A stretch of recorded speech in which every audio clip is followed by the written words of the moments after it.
Hi guys, તો ઘણા સમયથી આપણે કંઈ વિડીયો નહોતા, નવો બ્લોગ બનાવ્યા. તો આપણે આજે રેતી બાબતનું જે ભીણી રેતી છે, અત્યારે ગામડામાં બધી જગ્યાએ મોટા મોટા કાંકરા રહ્યા છે. એના માટે એક સવલતનો પ્લાન અત્યારે ઓબ્ઝર્વ થયા છે. એના માટેના થઈ અને પ્લાન છે આપણે એનો આજે વિસ્તૃતથી સમજી અને કેવી રીતે નાની રેતી થઈ જાય છે આવું.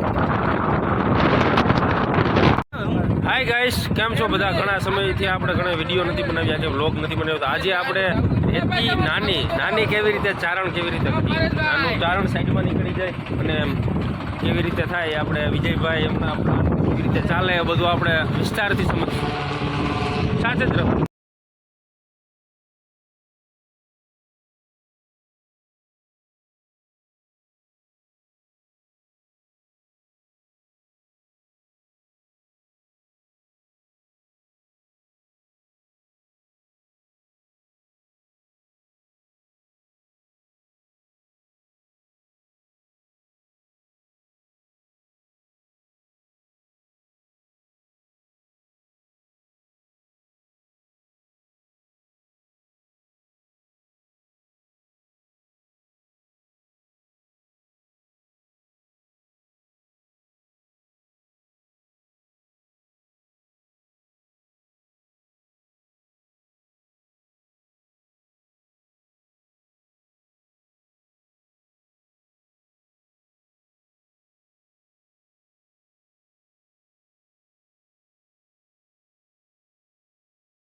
અહીંયાથી બધું મેનેજમેન્ટ થાય છે આખા પ્લાનનું.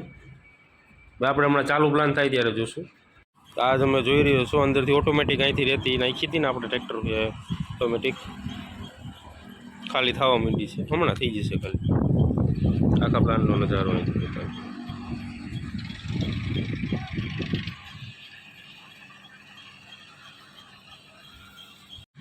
ફાઇનલી જો પ્લાન ચાલુ થઈ ગયો છે. આમાં 424 વોલ્ટેજનો કંઈક પાવર લે છે અને બધું આમાં અલગ અલગ ચોસમોન રેતી મેન આરામ ને પ્રેશર ને બધું પ્લાન આપણે ચાલુ થઈ ગયો છે. હું બતાવું આથી ખુલ્લામાં.